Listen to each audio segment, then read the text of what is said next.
A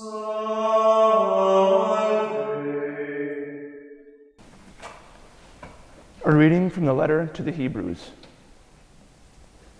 Brothers and sisters, every priest stands daily at his ministry, offering frequently those same sacrifices that can never take away sins.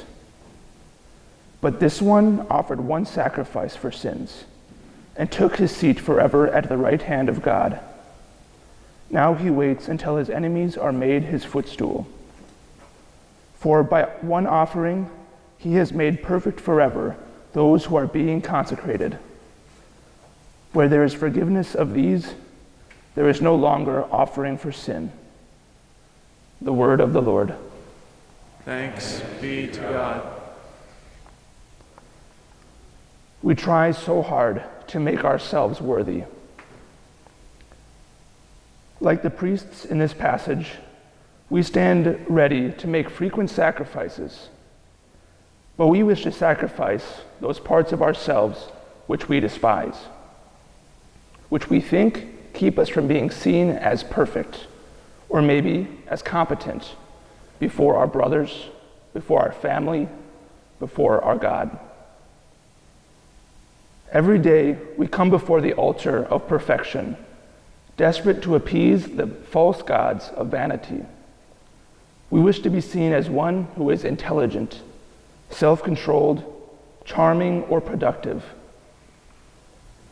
Indeed, we stand daily at our ministry of self-improvement, and we wish to kill our weaknesses and our failures, hoping to replace them with something new, with something better. And this may not always be intentional or apparent. We may only recognize this tendency after we have messed up or been corrected. And even then, we may only see it if we're truly looking for it. But again, we read, those sacrifices can never take away sins. Those sacrifices cannot offer us what we truly seek. In the end, by striving to make ourselves perfect, we only replace ourselves with one who is hollow, with one who is full of resentment, one who is dead. Yet we read, this one offered one sacrifice for sins. This one is alive. This one is made new. It was this one, Jesus Christ, who alone had no need to approach the altar of perfection, and yet he sacrificed himself on our behalf. This passage tells how it was this one, being raised from the dead, who now sits forever at the right hand of God. And we know all of this, and still, oh, how we long to make ourselves worthy of being loved. We become so fixated on this project of self-improvement that we fail to see just how loved we already are. We are so ready to turn the magnifying glass on ourselves and scrupulously investigate our own faults and insecurities. And in this, we become blind to everything else. We are like the violin player, striving desperately to play every note and subtlety just right.